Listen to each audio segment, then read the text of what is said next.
Anthony Shutta, and this is my Army story.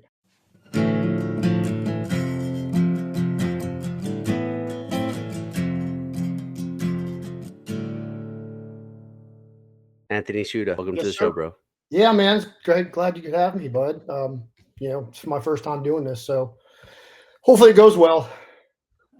I think it's gonna go well, man. I think a lot of people, this is their first time doing it. Most of everybody that I've had on, and everybody seems to enjoy it. It turns more into a therapy session than a podcast, but Sometimes that's what we need. I guess talking to some vet bros or whatever. How the terminology goes. I guess. yeah. I definitely think that there is like so that vet bro culture is kind of weird, right? Like, I wouldn't say I'm like the douchey vet bro, but I don't know. I'll talk to anybody, and I don't know if you see my stuff. I'll say I'll talk to anybody, man. Is anybody need? I always say I don't have hours, but man, I got 10 minutes, man. I mean, Yeah, I'm the same, man. I'll talk to anybody. I'll give them shit, give them hell, um, yeah, and kind of try to ease the situations and stuff. yeah. Hey, that's it. Sometimes we need. Sometimes we need some like some soft loving, and then sometimes you gotta be like, dude, just shut the fuck up and keep going, dude. Yeah, Uh, for you real. know. So, Shuta's an interesting last name. Yeah. I think it's Polish or something. I don't know. Oh, okay. My mom and dad said it was shortened from Uh huh. something, but my mom passed away 3, 4 years ago. So, Oh, um, okay. Sorry to hear not that, man. doing no research on that or anything. So, but Yeah. yeah, I get called all kinds of different shit. My fucking first platoon sergeant would call me. He'd be shooter. You gonna be my shooter? You know, he talked just like that too. yeah. Officer Paul, great dude. And then I get called all kinds of different nicknames. So, Yeah. I saw you getting after it in the gym, man. Are you trying to like make a comeback or what? dude, I'm just trying to stay healthy, dude. I'm freaking almost 46, and back and neck problems and hip problems, and now shoulder problems, and just trying to stay mobile. Um, Yeah. so it's I take a bunch of time off. I took like 2, 3 months off again because my shoulder just torn rotator cuff, and I just got another injection, and then I just had a couple back procedures done via disc. I just had that done in my L5S1, so I took 2, 3 weeks off for that, and just hmm trying to stay healthy. Yeah. I think it's important, man, especially like if we like myself, I fell off for like a year or two. And when you try to get back in it, like your body just doesn't respond right. So it's better to be consistent. Yeah, dude, your body hates you, and it's nice that we took our 2 car garage and made a gym out of it. So my wife gets after it every freaking morning at like 4:30 in the morning, and I kind of feel obligated to get after it because she does. So Yeah, you hitting like conventional weights or like what are yeah, you I've doing? got mostly conventional weights. We've got it's by rep. We got the Aries 2.0, and it's got the weight, the the cable weights and stuff too on it. So um, I got some adjustable dumbbells, and I get out there. I can do a full workout in my gym that I could do at a gold gym.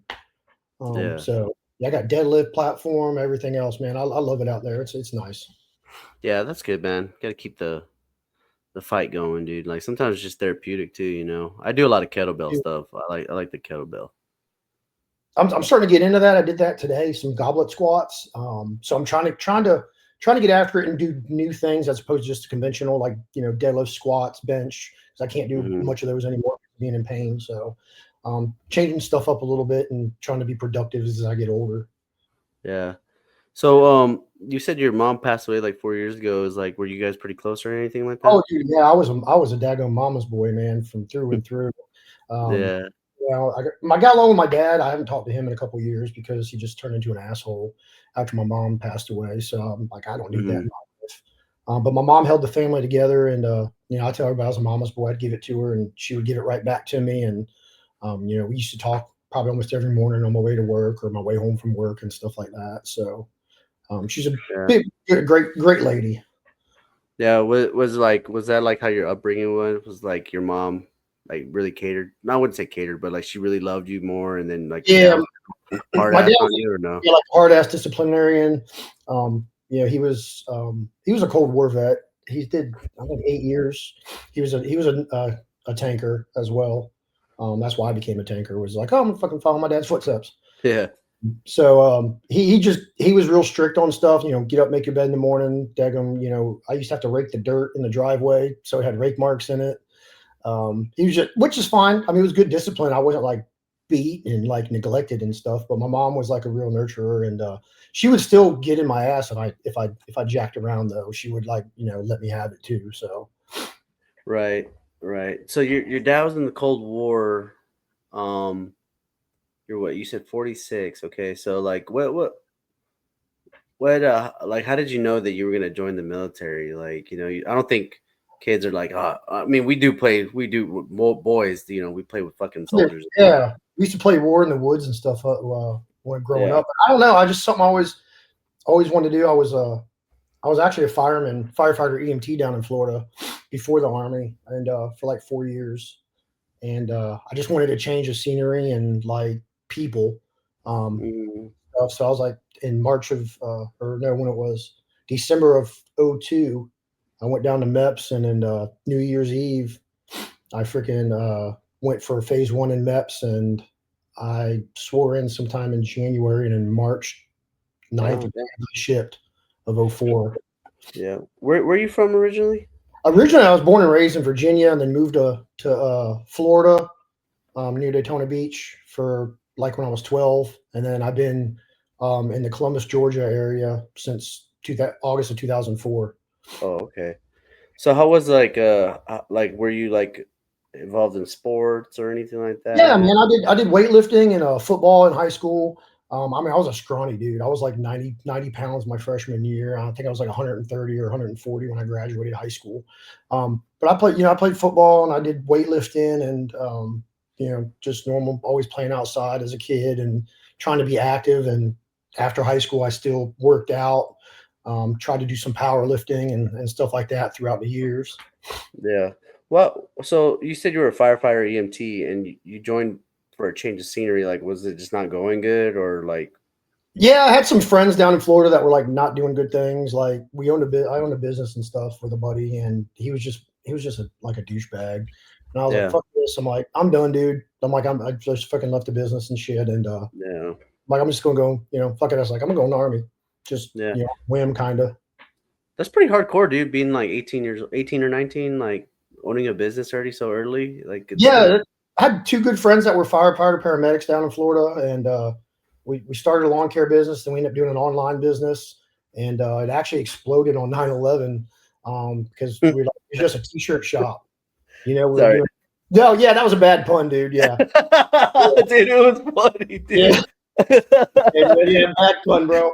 Uh, But yeah, yeah, it like took off, man. After 9/11, we were doing some FDNY shirts, just whatever. Then we got like a cease and desist from FDNY saying we couldn't sell their shit without being licensed and stuff. And it uh, added a bunch of different shit, and it just took off. And I was just like, nah, dude. Like, dude was not giving good advice, and I think he was stealing money from the business from me and shit too. And I was like, I'm done.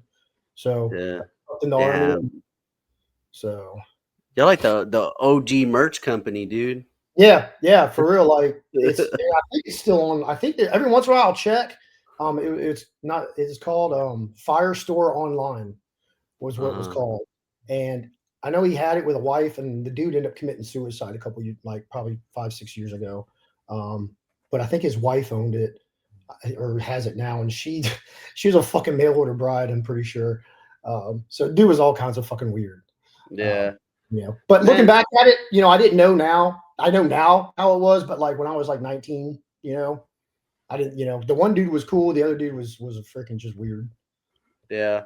That's interesting that you already had like your EMT, but you decided to go be a tanker. Yeah, dude, that's what everybody said. They still ask me that now because I'm a paramedic. Um, Yeah. and I was like, yeah, I just want to be a fucking tanker, man. I don't know. I just want to be a tanker. I don't know why, but I don't know if part of my dad did it, but um, yeah, it was fucking, dude. I wouldn't trade it, man. Fucking being a tanker, man, it's a small, armor core is small, but it was so much fucking fun. I would Yeah. for anything, dude. So you leave so you do you leave to basic training in December or you enlist? I enlisted in December, and then March 9th, I think, I flew out, and then because March 10th is my BASD, um, so March 10th of '04, I arrived at Knox. Yeah. And you knew you were gonna join the army because of your dad. It wasn't like you didn't think of No, any yeah, of I that. think yeah, like my dad was a tanker, and then all my uncles were actually in Nam, and they were scouts and in the infantrymen, I'm pretty sure, but they never talked about it. I have like zero stories from my uncles about Nam. Wow, that's pretty Yeah, interesting. I know one of them was a tunnel rat, but I've got like zero. Like they've never talked about it growing up and shit. Yeah, So that's interesting, man. A lot of Vietnam vets I make, they're just they like to dick measure, So yeah, yeah, my uncles were not smoker. You know, he sit around and smoke weed and shit all the time growing up. uh, I never did. That's probably why I never got into it. I've never smoked weed, never smoked a cigarette. Like everybody's like, "What the hell?" I'm like, "Yeah, dude. I grew up around the shit." So I just never got on, never got it. right. And then so where did like do tankers have like specific place they go to basic training at or It was at Fort Knox. That yeah? 07 at Fort Knox, but now it's at Benning. Oh, Um, okay. and like, fuck, I was a drill in 12. So I think like 2010 they moved it down to Benning, Oh, okay. I think, and it's they got tanker and all the 19 series scouts and tankers are down at Benning now. Yeah. So So like you get there in March, okay, and then obviously basic training is like what 8 weeks, and then you got like sit, right? Like it's an additional what 4 6 weeks. we were there. Oh my god, March. I graduated just before July 4th, like July 2nd. I think I went home. Oh, damn, that's a long time, dude. Yeah, yeah, it was June or July. Yeah, and it was like 17 weeks. I think is what I Yeah, think it was 17 weeks back then, and it was fun, man. It was. I remember going to the field in the shelter halves. Back to old school. They had the shelter halves instead of these one man tents now. Um, and M16, we had the M16 dummy rifles and the LBE. We had, we didn't have flak vests and shit. It was yeah. with the OK pots and um, Uh, How was it for you? Like, I know you said you were a scrawny kid. Like, how was it? Did they have you on double rats?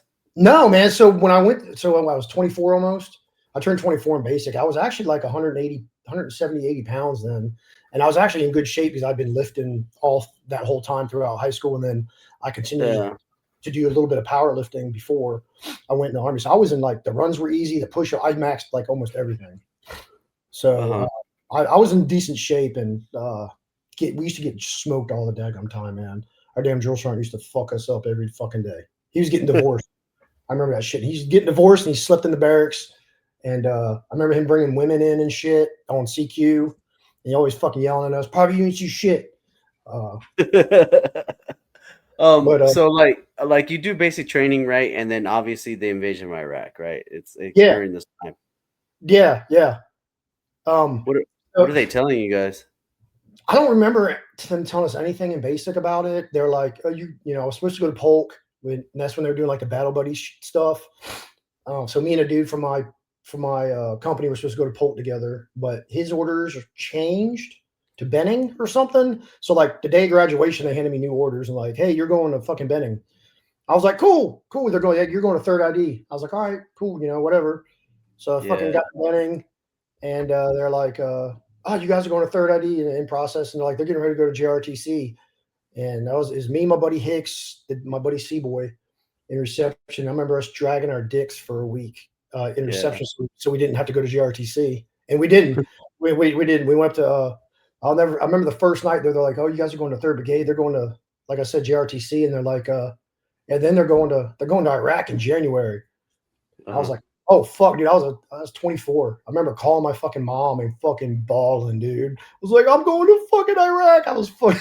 I didn't know what the fuck I was thinking. So I knew I.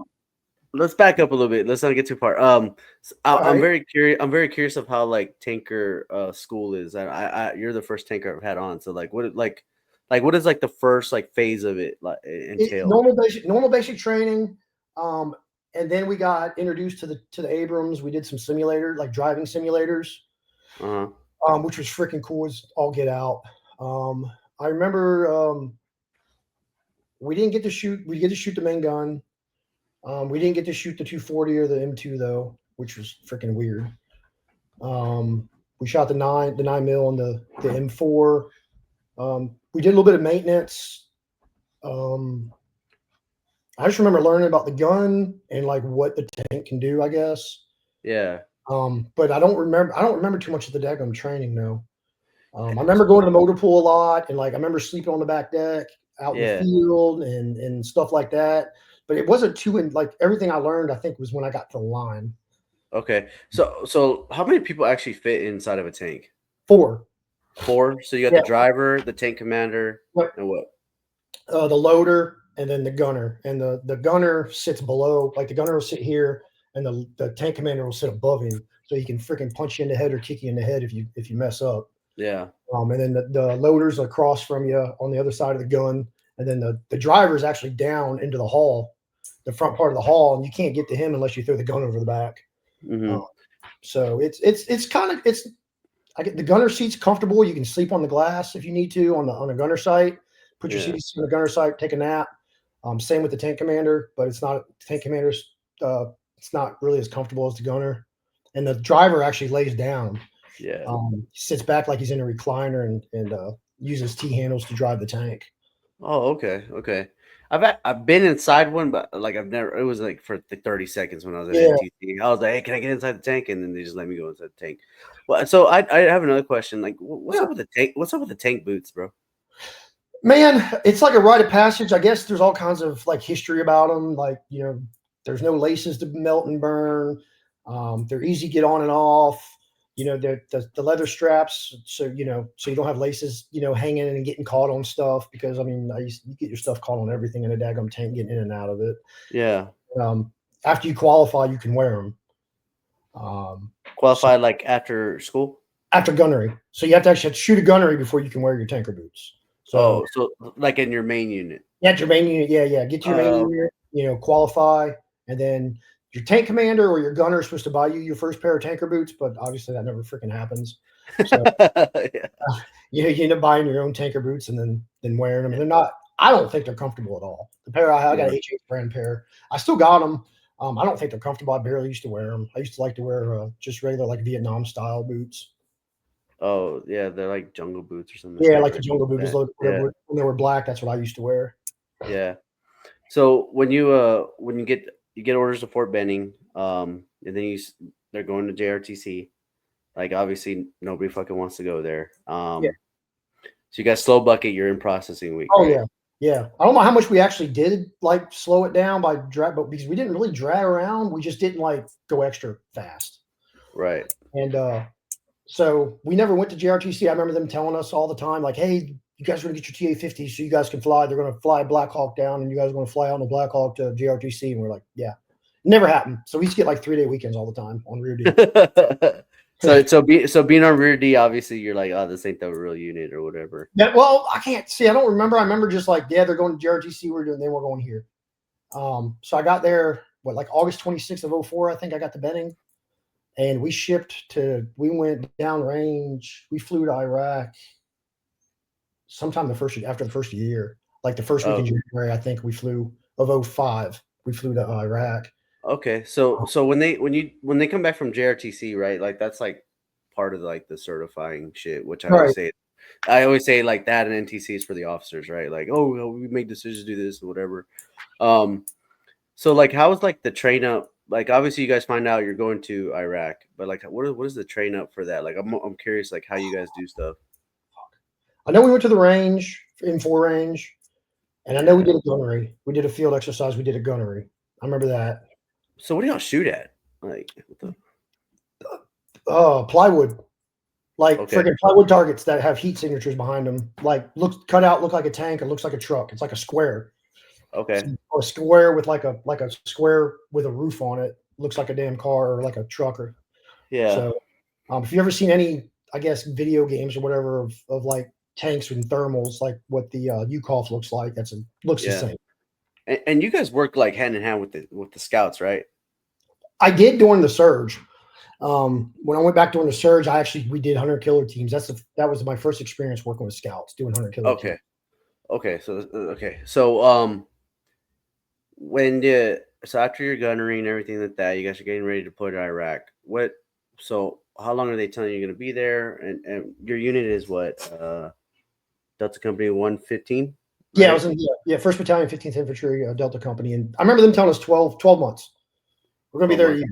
You're gonna be there a year. And then towards the end of the deployment, they're like, hey, dude, we might be extended for 6 months because I think 269 or somebody was in Fallujah and they were getting their ass handed to them. They're like, hey, they're trying to detail units over to help in is Fallujah or I think it was Fallujah in the end of 05. Beginning of 06 is when they tried to shuttle us over there, but we never went. And we just came home instead. Okay. So you're 25, maybe 25 years old, 24? Yep. Yeah. And are you still like a single young man and everything like that? Yeah, I had didn't really have a girlfriend, kind of had a girlfriend. End up getting engaged to my wife on R&R that first deployment. Okay. We never really dated. We're just kind of friends. And she's 5 years younger than me, but I realized being gone, like away from her and shit, I loved her and missed her. Which is kind of got married. I got married actually the day after I got home. Yeah.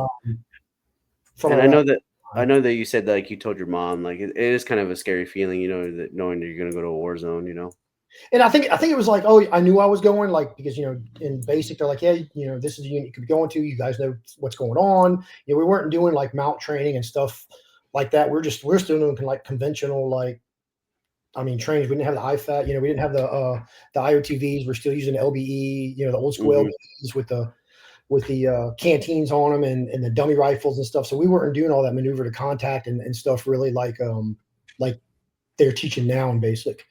Yeah. So I didn't learn any of that really until I think we did mount training. We did mount training before we went the first time. I remember that now because we got the sim rounds. Somehow my company commander ended up getting sim rounds, 9mm sim rounds for the ARs. And that was freaking cool as shit. Chalk rounds. I remember shooting each other with chalk rounds in the mount in the mount site. Which is really cool. I just forgot. Yeah, it's been a long time since I remember that. Holy crap! So when you get your orders to Iraq, where are you guys going?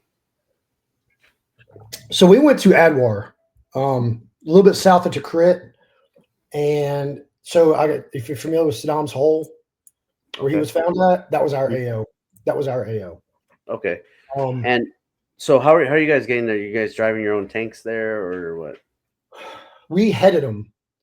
And I actually was I got moved to headquarters platoon because I was a PFC at the time and they were full and they had me as a gunner in an E5 spot as a gunner.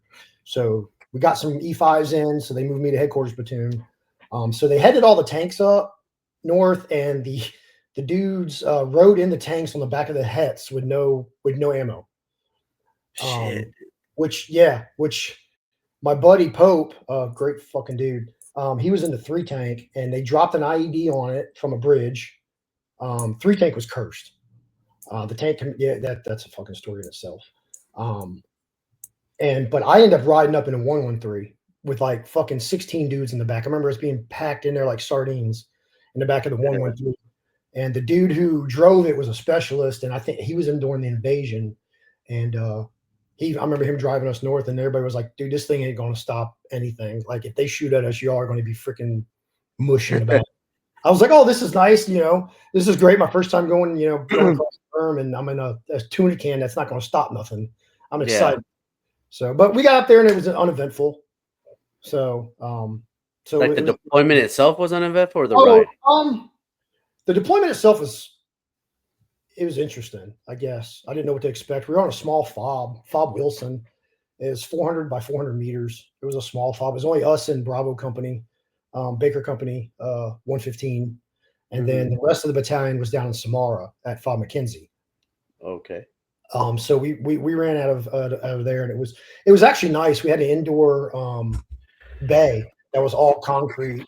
So the mechanics got to work on the tanks and the Bradleys inside this huge bay. And I remember the mechanics loved it because they weren't baking out in the heat and all the moon dust and stuff. Yeah. We used to get mortared like every day. We got mortared and rocketed like every freaking day. Yeah. Honestly, I'd rather get in a shootout than a mortar because they're terrifying. Yeah. Oh, dude, I remember thinking mortar rounds flying overhead and shit. And from Adwar, they were always shooting at us from Adwar.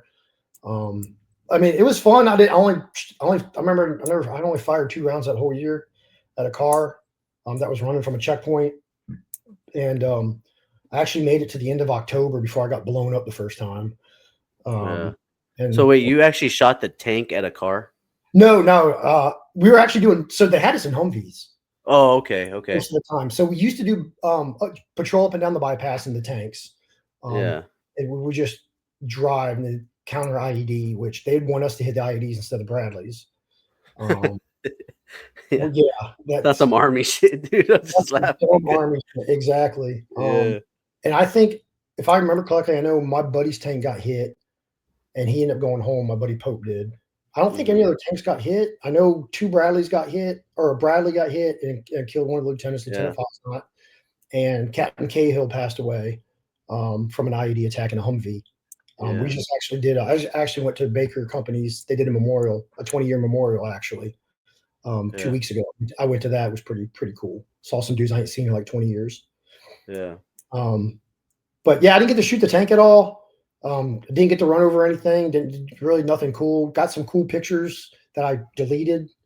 I had my hard drive erased by accident. I did it by accident like probably 10 years ago. So I like really erased all my pictures from like all 3 of my deployments almost. Yeah. Um, So, like, so basically what you guys are doing is, like, a lot of present stuff, huh? yeah, we do, and it was the first elections I think too. So we did a lot of site security, a lot of school security, um, and a lot of presence patrols. I Yeah. remember us actioning on some HVTs with the British SAS one time, which was pretty interesting. And we did an air assault mission, which was pretty freaking cool. Yeah. Um, and then I remember the infantry Baker Company was pissed because they put us all the tankers to do the air assault mission. Um, which I mean, so the infantry was like, "What the fuck?" I remember them being pissed at us, like, "Why? Why the tankers?"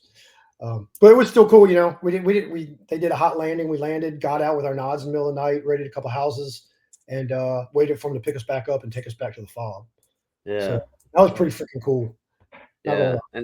And then you said you got blown up on this deployment too as well? Yeah, I remember. I'll never forget, dude. I remember that they had the green Nissan pickup trucks, the Iraqi Army, Iraqi National Guard at the time had, and Mhm. we had it was the Dover bypass, Route Dover from Adwar, and you had the bypass and Route Dover come into a Y into one, and the dude took off, and I was the lead truck, and I looked at my tank commander.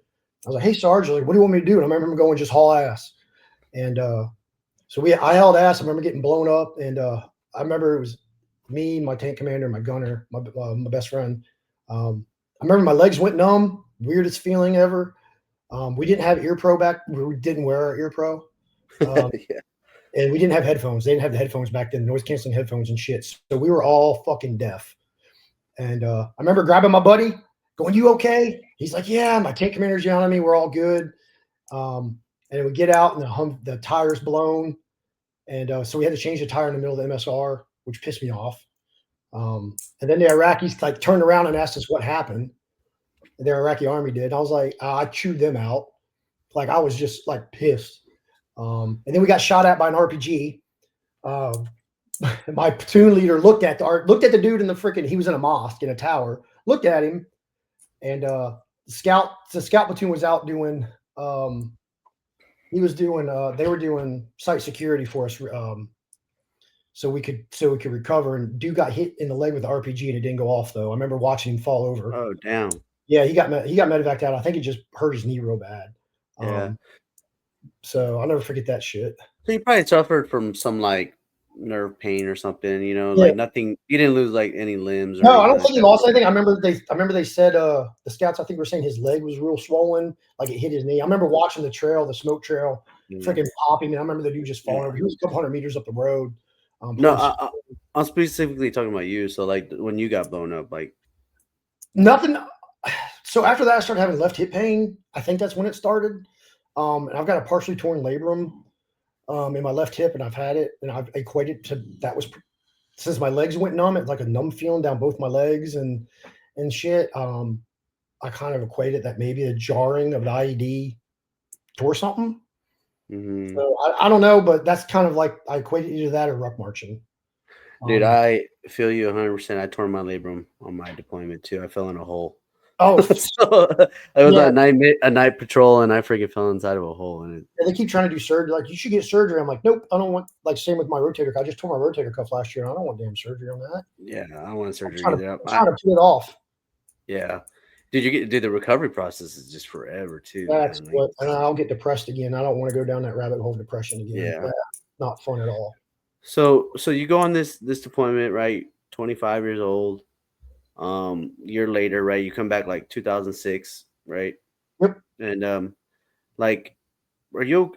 How are you feeling with your career so far? Because you joined to be a tanker, and you guys you're not really like. I would say you're not doing tanker stuff. I mean, We you're weren't. probably No, out. we weren't doing tanker shit, man. We were doing infantry stuff, kicking in doors and stuff. We weren't doing tank shit. I was fat. I was fine. We were doing tanks Yeah, in the rear. You know, we were going to gunneries and all that stuff. And I mean, we were doing tank stuff, but we're also doing mount training and stuff too, just because of how it was.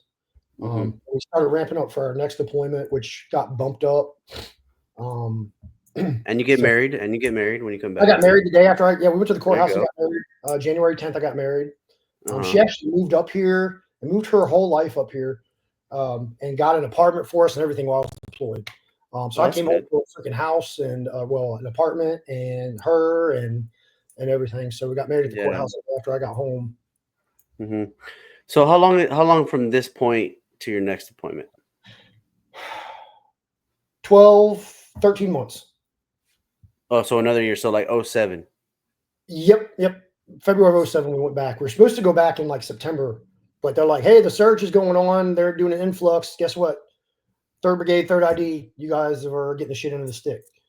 So they bumped our NTC rotation up, and we got a whole bunch of freaking new dudes that were there like 3 or 4 weeks, and we freaking pop smoke back to Yeah. Iraq. And then you just get newly promoted E5, right? Yeah, I was E5 for that deployment, which was fun because I mean it was what it is. I was kind of high speed, I guess. My buddies were like, fucking, how they get. I was getting promoted before they were. Yeah. Like, oh, you're And fucking sucking dick, and I'm like, no, dude, I'm just doing my job. Like, I'm responsible. and this is the point where like when you become an E5, like you can start taking over. Like you're the tank commander now, right? So gunner, or yeah, if you're a seasoned E5, I was since I was brand new, I wasn't a tank commander yet. I did end up becoming a truck commander though, for the three truck for I think 2 months, because the 3 ended up getting sent home because they took a deep buried that was meant for Bradley. Thank God they took Yeah. it. Um, So so obviously we didn't know what the surge was at the time, but like how were you trying to prepare your wife for this Iraq? dude, Because you guys are hearing that it's heating up. man, I don't even remember. Like my memory, like I got blown up twice really good in the surge. So my memory is here or there. But I don't remember like talking to her or anything about like the surge and like where we were Yeah. going. I know they say we we're going to have phones and stuff like that. So I remember when we got there was no NW because we went, I think we flew north and we established an outpost. Actually, I was a month late getting north because every time me and my buddy tried to head our tank, it died. Yeah. So like we stayed in Kuwait, like me and my he's a first sergeant now, first sergeant Bermudez, Andre Bermudez. He's up at the 82nd. He changed over to infantry. Great dude. Shout out to that guy. He was my driver at the time, and every time we load the tank, it died. So we stayed in Yeah. Kuwait like 3 extra weeks by ourselves in a tent by ourselves, dude. It was fucking great. While they were up there freaking setting up the damn outpost and shit. So the rest of the platoon's getting their ass worked, and we're like, wow, dude, we're going to freaking chow and chilling out all day, Yeah. So, but we finally got north, and we went to we set up cache, combat outpost cache after Sergeant Allen Cash. He was in Baker Company 115, or no, Alpha Company 115, Hard Rock, and he passed away from IED. He saved his whole Bradley crew though, so he was awarded the Medal of Honor like 2 years ago. Finally, they upgraded Silver Star to the Medal of Honor. Oh wow. So shout out to Sergeant Cash. Yeah. So we set up Outpost Cache, and it was like nothing. It was on the outside of the Tuatha compound, which if you ever look at the Tuatha compound on Google Maps, it's an old nuclear compound with a bunch of fucking yellow cake in it and 90-foot berms all the way around it. Yeah. So we set up Cache, and then after we got it good and set up, we started doing patrols. I remember I remember the first time I got hit in the tank. I was like, I thought my platoon sergeant fired the 50 cal, and we ended up taking a small IED.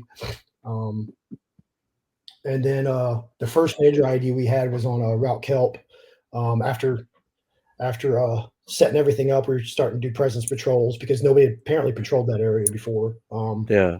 They were saying it was, so they're trying to. We were in Jizr Diyala, JD they called it. It was outside of Baghdad again, along I think the Tigris River this time. Mm-hmm.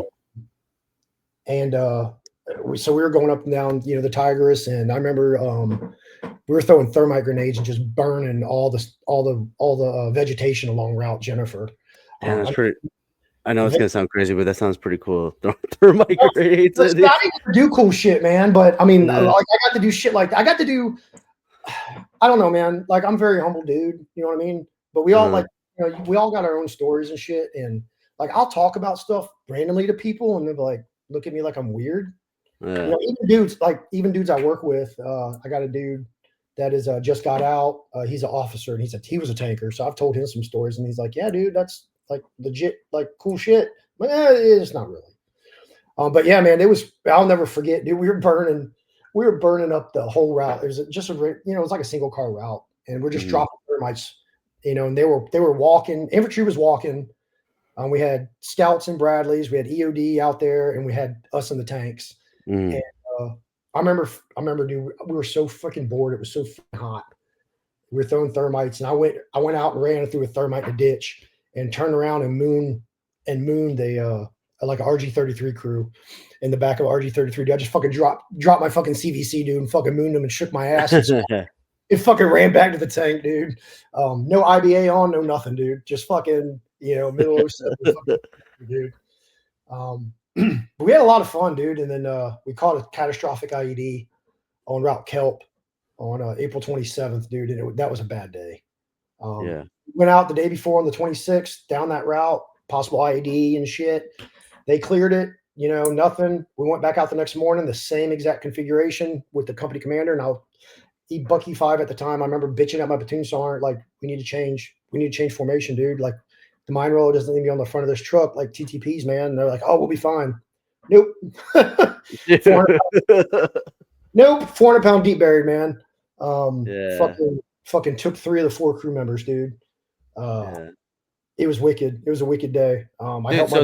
So they put the mine roller like in what, the third vehicle or something? Is that what you're saying? First vehicle. There's one on the first vehicle. Uh-huh. I think we had rhinos on ours. And I don't know. What is that? A rhino is a big, huge, long black thing that looked like a rhino. It's a big square, painted black on a long piece of metal, and then a big square. And it had glow plugs in it that you turned on. And what it does, it would trip the IR sensors for IEDs that they using. Okay. Yeah. So we had those, but the first truck, the lead truck had a mine roller on it.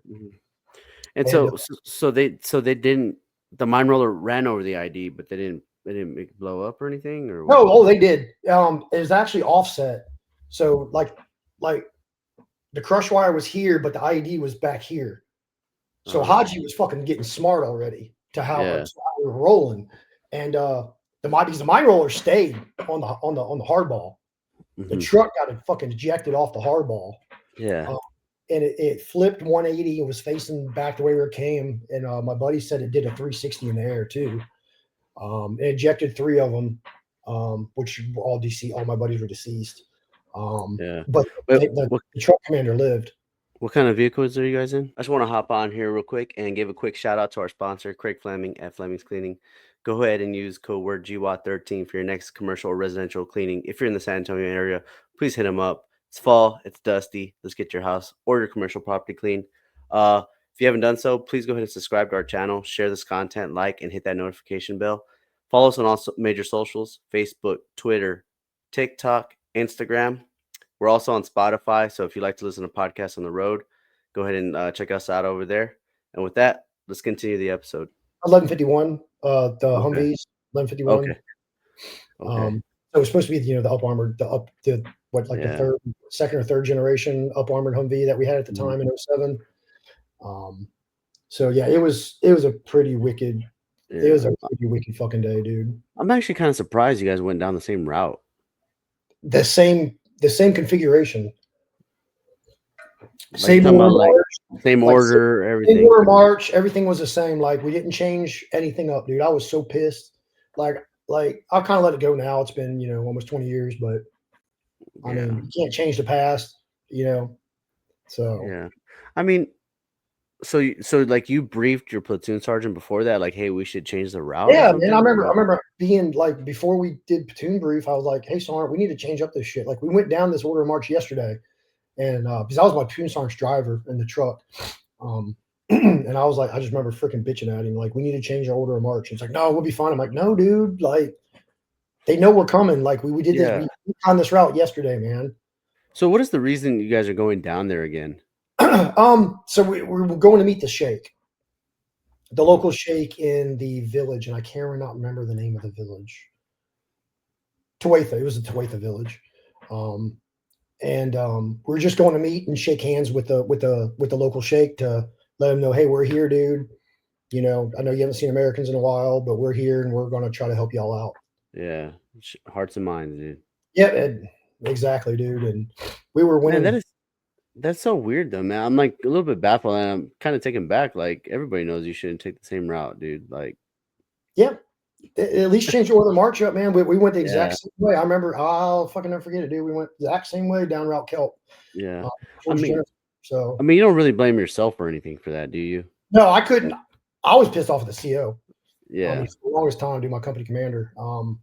But like, there's nothing I could do. I was, 20 fucking 5 years old at the time, still almost 20, 26 at the time, Yeah. or 27 at the time. I'm sorry. And So I was just a buck E5. And, I was just trying to, hey, dude, this like TTPs, man, we should change shit up. And nobody wanted to. yeah. So this is important because I haven't had this. I mean, I've had like people talk about the death on the show, but like, so when significant loss like this happens, like let's like if you don't mind, let's kind of Oh, talk about like let's kind of talk about like how like it takes a long time to recover all this stuff and go through it. QRF gets spun up, like oh, dude, what I mean. It's it was crazy. a day. It was a day mission, dude. After that, Yeah. we got up. There's a dude walking. We engaged that. I didn't get to engage that dude. I was kind of pissed. But my medic and the rest of the platoon were engaging this dude. I remember me and my medic, because he knew I was an EMT, so me and my medic were tight. Um, we drug him up. The dude, he was fucking unconscious. I remember the truck commander was unconscious, and he ended up regaining consciousness. And I think Henderson did an IV on him or something, and then we put him on the hood of a Humvee and got him to the medevac site, LZ. Mhm. But I remember the fucking medevac was like 35, 40 minutes for a medevac. Yeah. I remember we had attack on station with like in 2 minutes. We had two Oh, Apaches on station within like 2 minutes. Then we spent the rest of the, EOD had to come out. And I got all these pictures, dude. I got all these pictures still. Thank God they didn't get deleted. EOD cleared everything. I remember it was like a 6 foot crater. Um, it was fucking deep. Um, and then we had to go find the bodies. So that was fucking rough. Um, yeah. uh, so Yeah, I know. I know how you feel, man. One of my friends, he laid on an ID, and that's like the hardest part is recovering the pieces and yeah, like man. And like just my buddy, the smell. You know what I mean? see, I don't remember any of that shit, thank God. But like my platoon sergeant wanted me to get my buddy Hicks, and I was like, no, dude, that's like my best friend. Like that was the dude that got blown up with me the first time in the first Yeah. deployment. I was like, no, fuck that, dude. I'm not going to get that guy. And then they wanted me to go get Ormsby Atkins, who was a brand new private dude. He was a gunner, and it ejected the turret with the 50 cal in it, like fucking 70 meters from the truck. And of course, he was he they brought him back to the route in a fucking trash bag. Damn. Um, yeah, dude, it's not funny, but and then I put my buddy Spencer. Ended up putting him in a bag. Me and my buddy did. Me and my buddy Evans did, and he was smiling because we were joking. We were fucking joking on the radio before we got hit. It was like with platoon comms. I can't remember what we were joking about, but we were just fucking laughing at each other, man, and just joking on the net. And then, split second Yeah. later, and we're fucking shit hits the fan. Um, And then so they brought us back. We all had to see mental health for a second. And I was pretty fucked up mentally from it. I was twitching. I had a real bad stutter and shit. Yeah. But I was fine. They gave us a follow-on mission to escort the bodies up to Ramadi, Fab Ramadi. Mm-hmm. And so we had to go up there, and then we had to do the hero birds. The hero birds. Yeah. I would rather do the roll call formation with the 21 gun salute than do hero birds ever fucking again. Yeah. We were up there all fucking night because I had to prep the bodies, and I remember they walked each one of them by us with a flag drape over them and shit. And then we figured out how to hold a salute until the birds got off into the distance. And by then it was like 2 or 3 o'clock in the morning, and we started this patrol at like 0800 local time. So then we went right back out on mission the next fucking day. Yeah. Yeah, there's really no time to deal with that stuff because you're still in the middle of a war zone, and that I feel like that's kind of hard. Like that's the hardest part is that you can't decompress from it, you know. And then we you fucking decompress at the worst time, you know. And it showed too, man. Like I ended up getting pulled out because I put my fucking rifle to a dude's head, a Haji's head, because he wouldn't speak English. After I chased him a whole city block, fucking screaming at him because like he just took off running, dude. We were doing hunter killer teams, which was fun with the scouts, and like I took this dude fucking like looked at us and then took off running for no reason. My tank commander was like, "Fucking dismount and go get him." I was like, "Hell yeah, dude!" So I dismounted, and the scout was dismounting out of his Bradley, and we just took off, dude. I chased this dude for a city block, and he spoke English to me, man, the whole time. We were talking, and I was bitching at him. Dude, we got back to where at the intersection where the interpreter was and everything. And this motherfucker said, "I don't speak," did not speak English no more. Dude, I was so pissed. Yeah. So I told him I was going to freaking kill him, and my section sergeant told me to get back in the truck or back in the tank, which I did, and then they took me out of sector for 4 days. So it made me see mental health. Yeah. Yeah, you know, that's why I said like it comes at the worst time, right? Yeah, Like dude. your emotion and But it was pretty cool, man. I mean, yeah, I've been in therapy ever since that. So yeah. I kind of I've gotten better throughout the years. Yeah. I know exactly how you feel, man. Blowing up on people and everything like that. You know, Yeah, no shit. sucks, dude. I mean, we had fun. Like the whole surge was nothing but looking back on it, it sucked. But dude, you sucked together. Like, Yeah, that's the I mean, best part, right? yeah, I mean, we moved to Cache North after, went back to we had no fucking running water, no power most of the summer, fucking showering with the old school bags that would have the twist on and off, freaking showering with them, sleeping on the roof at night because we had no damn AC, we had nothing. So we slept on the roof at night, and we'd always wake up in the morning when the sun come up because it get like 800 degrees. Yeah. But we did a lot of cool stuff though. Not gonna lie. I got to fire the main gun a couple times at some There you dudes. go. There you go. So I was the only one in my platoon that fired the main gun the whole deployment. Hey, that's what you're. Hey, that was the moment you're waiting for, huh? Yeah. And I got to shoot coax. The one kill I had was at a dude overwatching an ambush. My alpha section was getting ambushed, and we came back. That was a fucking fun night. Holy shit, dude. So we're rolling north on route, and like white platoon got hit by an IED from 3-1 Cav. That's who we were attached to. Because we got moved over and attached to 3-1 Cav after my buddies died. My platoon did, and they put a platoon of scouts with the tank company. So with my company, so we got moved up to Charlie Company 3-1 Cav. And their white platoon got hit by an IED, so we're securing the north end. Like this convoy's coming. I'm like, hey, dude, hey, sir. It's like a major I was talking to. Hey, sir. I was like, fucking, our white platoon got hit. I was like, y'all can't go down. About that time, like white flashes are coming above me. I'm like, what the fuck? Like fucking AAA fire. Somebody shooting AAA fire at somebody, dude. I got AAA fire exploding over my head. So we freaking roll back down south. The scouts red platoon got hit by an IED, and then we were red platoon for us, but we were called the convicts during the surge. That was our platoon name. So we were convicts on the net. So my alpha section was on top of a house. They got ambushed. So we roll back down. I remember seeing this dude overwatching, and I hit him. And Apaches came through and did some gun runs. They ended up doing a gun run on the house, instead of the field north to the house. Luckily, nobody got hurt. They ended up putting a bunch of Hellfires through the IP station because they were taking AAA fire from the IP station as well. Shit. So I remember the next day we came out, dude, and there was holes in the freaking IP station from where the Apaches just freaking did gun runs, man. It was pretty freaking cool, dude. Not gonna lie, that was a fun night. Yeah. But I don't like riding in the back of Bradley's. I did that once. They put us at a battle position on the river, and that was the most uncomfortable, loud. I don't know how you infantry dudes do it. Props to y'all, but nah. Yeah. Good thing I thank God I got to my unit when they moved over to strikers. So I didn't have to do anything, Dude, that shit. It was so, and then the lead track got blown up, and everybody in our track thought we got hit because it rocked our track. And when fucking dropped ramp, and I was like, where the fuck are we at? I had no idea where we were at. We were somewhere on one of the Route Jennifer, I think, somewhere. And I didn't know where we were at. We all come out pulling security, and I'm like an infantry. I'm a freaking tanker in the back of a damn Bradley jumping out doing infantry shit. I'm like, no, man, I'm a tanker, dude. I don't want to be doing this crap. But it was still fun though, man. Like I wouldn't have traded it for anything. That whole deployment is a damn 5-hour story in itself. Yeah. So what year is this when you finish? It's like what, late 08? Oh, yeah, February of 07 to April of 08 was the surge.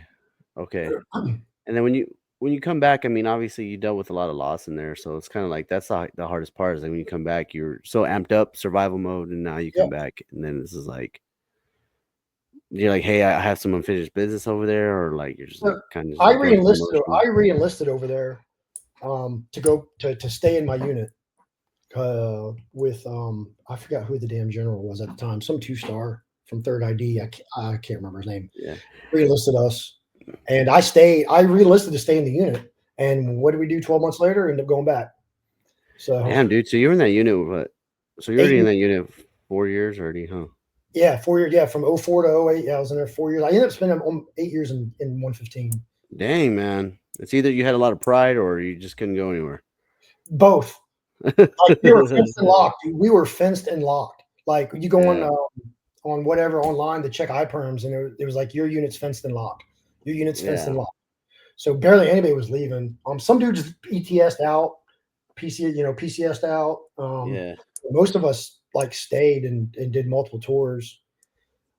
And it was fun. I ended up changing companies. I ended up going to headquarters company after that. I became the battalion commander's gunner because during my first deployment, he was the 3. He was major at the time. He was our 3. So I was like, I already knew him and shit. So we got drunk at the ball, and I was like, hey, sir, you need a gunner? And so that was my interview. So that Monday I was over at headquarters company. Oh, that's tight. Yeah. The company commander's gunner after I got drunk and volunteered for it at the ball. Yeah. Well, so you get orders to go back to Iraq? Yep. We went back in 09, September of 09. And this is like the time where Iraq is not like the Iraq that you went to. Yeah, it was great, man. Like being on PSD, we took one mortar round on Fob Echo the whole time. I only went out the wire like 52 times. I think I was keeping a tracker because I was a section sergeant. So I was keeping track of my dudes and stuff and making sure everybody was, getting rotated in and out and shit. I went to college. I was doing online college, like getting my degree and shit. So I was taking MSLIC or Advanced Leaders course at the time. It was what it's called, like BNOP.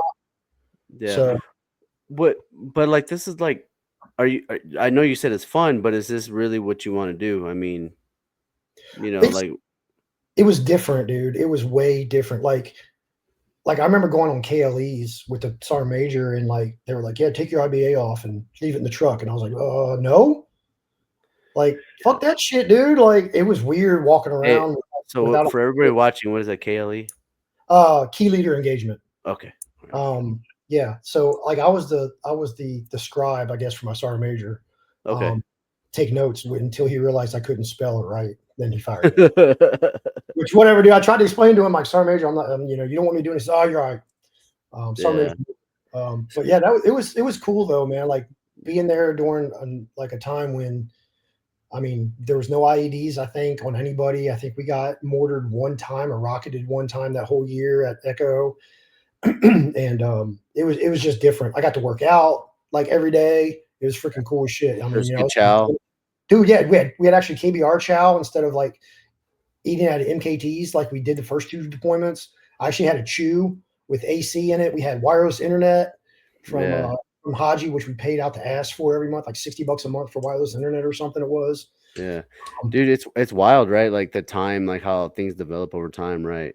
Dude, it was night and day from the first two deployments. Living in Yeah. the first deployment, we lived in an old satellite factory. The second deployment, we lived in just bombed out buildings outside of the Tuatha nuclear compound that had nothing.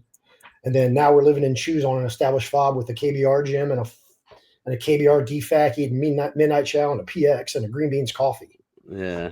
You know, it's You're telling privates, hey man, you guys got it good, man. oh dude, yeah, dude, yeah. Like some of these dudes' first deployments, they didn't know, man, and they, Yeah. of course, I was, reliving, I was being a dick, Is to it them. But is this the same area y'all went to? Like is like the same area or what? we were in Diwania. I Okay. cannot remember where that's at, but our third deployment, we're in Diwania and Najaf. Okay. Charlie Company was down at a very small fob, still nice, down in Najaf. Charlie Company was so we would travel back from Fob Echo to Najaf to I can't remember the name of that fob down Mhm. there. It escapes my mind real quick. Yeah. But it was outside of Najaf because I remember driving around the cemetery down there in Najaf. It's like the world's largest cemetery, dude. Mhm. I remember it being freaking huge, man. Being up in the MRAPs and it's just like cities blocks long. Like I mean, it's just a huge cemetery. Right. Um, Um, it's pretty cool though. yeah. So like you guys you progress to this deployment, like you're still on your second enlistment and it's a lot calmer, right? So Yeah. Oh like and yeah. like when you get off this deployment, are you kind of seeing like, hey, do I need to go to Afghanistan or do I need to take a break from these deployments or what? I was kind of wanting to. I remember taking a break. I went to Charlie Company and being a tank commander. Um, thank God I had a good first sergeant because he could have busted me down a bunch for my attitude. I was very motivated, I guess. Staff sergeant, and I was just an asshole to fucking everybody. Like everything was live or die. Like, Yeah. yeah, I mean everything was live or die, dude. And I remember like not my wingman, but I was the two. I remember the three. The E5 dude was just lit up fucking garbage, man. I remember fucking coming across the gun line, threatening to fucking kick his ass, and first sergeant watching me just shaking his head. Um, just that's just I had so much anger. And I ended up coming down on drill sergeant orders. Yeah. So I was a drill sergeant for a year before they took my hat and started med boarding me. I don't really think that drill sergeant thing would have helped you if you were going through that much stuff, dude. Dude, Like, I actually had fun, man, being a drill sergeant, dude. yeah, It was, I had one cycle that was mine almost, and before they took my hat, my fucking privates love me. I'm still friends with a couple of them now. Like I'm never like illegitimately put hands on privates, but dude, like we were training, moving to contact and shit. I just remember grabbing privates and throwing them to the ground and shit, before they were, yeah. like cover me while I move. I got you covered doing that, that shit. And, just, it was Yeah. survive or die is how I was training So why did you have so much anger? from, you know, uh, my buddies dying, and just, I guess, never getting closure and just being hyper vigilant all the daggum time, man, from all the mortars and all just the shit you're exposed to for, Yeah. fuck 37 months, I think is total is what I did over there. 37 months, I think. Yeah. Do you so I'm trying to figure out how to word this because like did three deployments and then now you start noticing that there's a problem and Oh yeah. or did you even think you had a problem at the time? Didn't really think all I knew is my back and my hips hurt. That's all I knew. Like my anger was I was on medication, um, like medication hopping, like this isn't working, this isn't working, this isn't working, So I was on like, goddamn, I think 8 or 10 medications at one point between pain meds and um psych meds. Yeah. Now I'm only on one. I take one psych med. That's it. I don't take any pain meds. Ibuprofen. I took myself off all my medication. I was like, I don't need to be this doped up. Mm-hmm. So I didn't realize until probably I got out, and it took me. I got out in 14. I got med boarded, and I was depressed So, for like wait, 4 years. how did they know they were gonna med board you? So when I became a drill, I went from Kelly Hill to Harmony Church over on Fort Benning. My primary care, my PCM over there was a female. And like when I got over there in process, she looked at my paperwork and was like, "Hey," she's like, "You don't need to be a drill sergeant. You're on too many medications." I was like, "Fuck you, bitch! I deployed on this shit. I'm gonna fucking be a drill sergeant." So I never went and saw her because I was like, "This bitch ain't gonna no." So like almost a year went by, and like I started having hip pain again. Like my left hip was just killing me. My lower back was killing me. I was taking roxycodone. I was popping like pain pills, like just to do ruck marches and shit. And I was like, "Hey, I need to go get this fixed." And she was like, "Yeah, okay." They referred me out. And like 2 months after that, I'm like, "Hey, it still hurts." She's like, "Okay, cool." And I ended up getting cellulitis. Wake up one morning with cellulitis. I went to the Oh, TMC. damn. Yeah, I don't even know how. Dude, my arm hurt. I got some antibiotics, and she was like, did my whatever her little lackey was called, I don't know, her associate or her one of her nurses, like, did they talk to you?" I was like, "No, ma'am." She's like, "Okay, well, you're getting med boarded," and handed me a P3 profile, like blindsided. I had to go back to my company and say, "Hey, Top, I'm getting med boarded." She's like, "Yeah, I heard."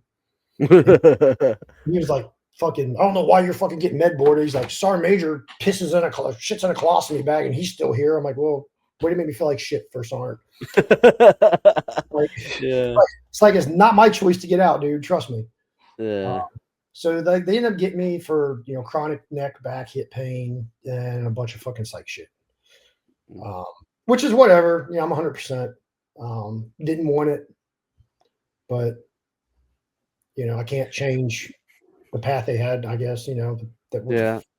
So 2014 you get med boarded, and I think that's the hardest part is like when you finally get out, right? Like when it finally hits you.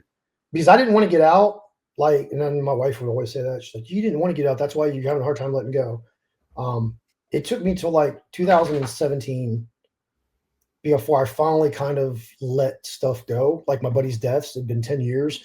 I'm like, dude, I'm like they would like Hooks and Hornsby and then would not want me to be like depressed. Because I mean, I was just depressed. I was going to college locally, and that didn't work out. I was going to a liberal arts college here in Columbus. I was majoring in photography, which is pretty cool. I actually did some cool learn how to draw and stuff. But that didn't work out. And then I like one day I woke up, I'm like, dude, I can't be depressed. Like this is not healthy. So I ended up going back to work in 2018 finally.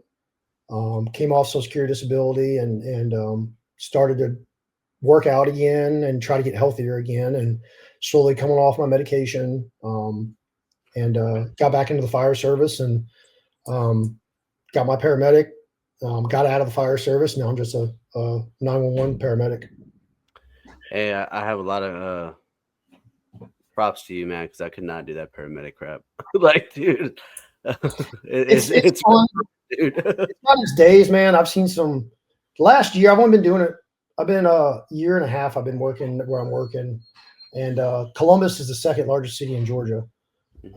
Like 250 some thousand residents in Columbus, Georgia, and the stuff I've seen, dude, I'm like, holy crap! Like this is like some of this shit's like Detroit, like major like New York City stuff happening, dude, down here. It's just crazy. It's just like Yeah. crazy. So like did you when you said you were depressed or anything, how were you like coping with stuff? So I end up me and my wife have always had dogs. We had boxers, and we ended up rescuing a dog, a boxer mastiff mix, and we ended up naming him Cash, and I named him Cash Bradley after Sergeant Alan Cash in the Bradley vehicle. And I ended up training him to be a service dog for me through Train a Dog, Save a Warrior. And this dude went everywhere with me, man. He would keep people from me. I trained him to set distance. Yeah. So people wouldn't get close to me. He would stand behind me and watch my six. I would have flashbacks and like manic depressive moments. The dude would snap out of it by like licking me and shit. He just passed away in June. He was 12. That dude got me through some rough times, dude. Like if I did not have that dog and my wife, we wouldn't be having this interview probably right now, dude. Yeah. For sure. Them two, my wife, I owe my life to. That young lady. I mean, we've been married 20 years in January. We'll be married 20 years. No, congratulations, man. And that young lady, dude, just helped me more than I could ever give her praise for. And Yeah. she never know. I know she knows, Yeah. but and that dog, I had him. He was that dog. He went everywhere with me, man. Mhm. So yeah, I dealt with it through therapy, being with my wife, being having my dog, and just trying to find hobbies, man. I try to find hobbies. Did you like when you first started like realizing, or when you first got out? Were you like still on the pain meds and everything like that? Yeah, I was on the pain meds, and I was still pain management. I still see pain management to this day, but I don't do pain meds. I don't know how I weaned myself off all my pain meds, but I did. Yeah. All my Yeah, see, psych meds. that I stuff did. gets to you too, man. It was, and everybody's like, I tell people now, I'm like, yeah, what I was taking, like I was taking 15 milligrams of Roxy's. They're like, what the fuck? I was like, but like taking 4 of them a day, and they're like, dude, that's a lot. I'm like, I mean, sure, I was surviving, but like I guess I never realized that like how much pain I was in the Army, trying to do my job. Because I always put the job first, dude. Like, I mean, I was a great husband and shit, but like it was always job, always. Yeah. So I'm still realizing stuff to this day, in therapy and stuff. How I used to act, how I still act a little bit. But I'm still getting better, dude. Every day, I'm trying to be a better person and not do the same mistakes I've done. Yeah. So so that now that we're coming up to the end of this podcast, since you learned how to get better at this, how would you tell somebody that's struggling with everything that you've gone through? Yeah, man. So, dude, again, my wife, she ended up doing some research on some things, and the VA was doing experiments with Stella ganglia block. I just had another one done. I've had 4 of them done the last 2 years, and the last one lasted like a year and a half, I think. They go in on my right side, right next to the trachea, into the ganglia nerve bundle, and basically they numb it, and it like supposed to help reset your fight or flight system. I remember the first time I had it done, dude. I wanted to have an anxiety attack. My brain was like, "We're gonna have an anxiety attack." My body's like, "No, dude, you're not."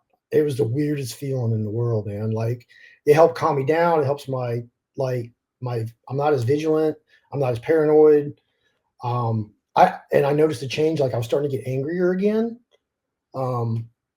So I got another one of those done. But that's helped. Therapy's helped, and just realizing your faults, man. Like it took me forever to realize, like, oh, I am the problem. Like maybe it is me. Like getting mad at little things that don't matter. Like take a deep breath and like remove myself from the situation and try to figure it out. And I still got my times where I'll get mad for not a right reason, at work or whatever.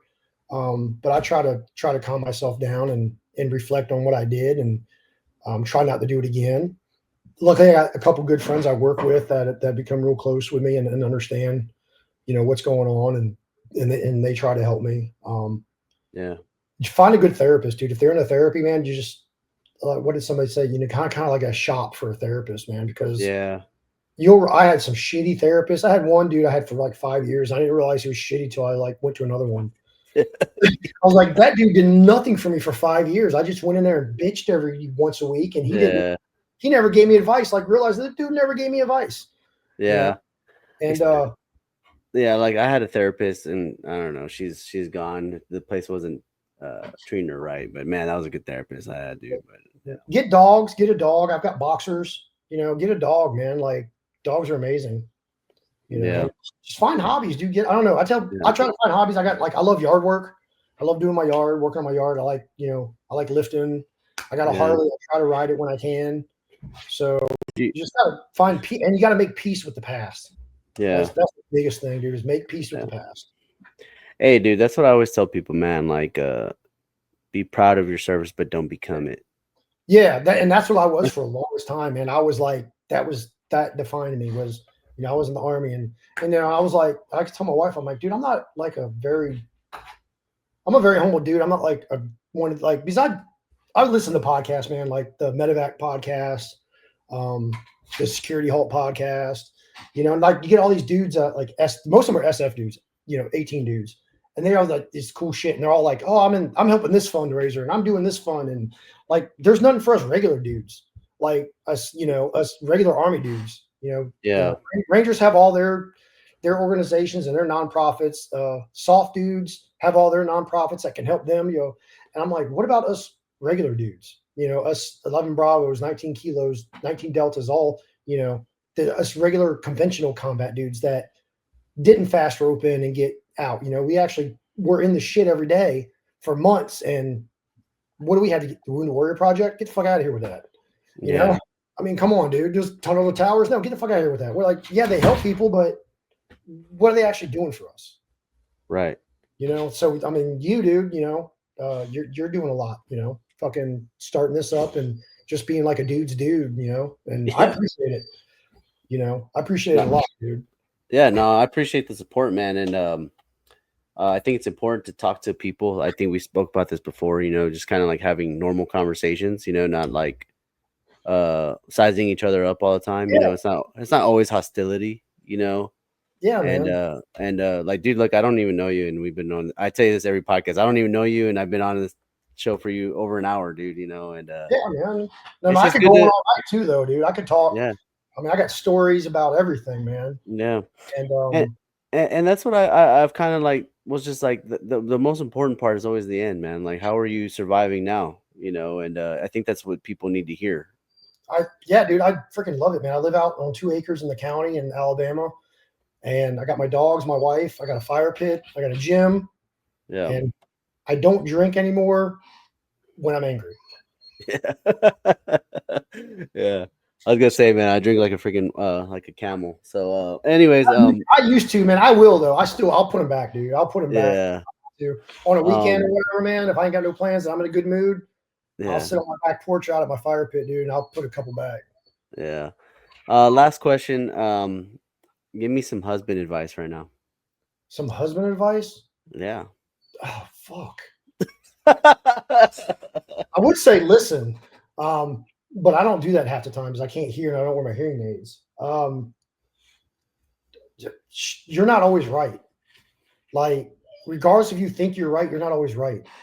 Um, and it's got to be a two-way street, man. Like y'all gotta compromise with each other, and you got to see things from her point of view, and she's got to see things from your point of view, and hopefully y'all meet in the middle somewhere. And don't force it. If it's not working out, it's not going to work out. Yeah. I've been married almost 20 years, and we've had our ups and downs, not seeing eye to eye, but in the end, we know we love each other, and we know we're here to better each other. Yeah. Well, that's sound advice, dude. And do you have any other questions for me?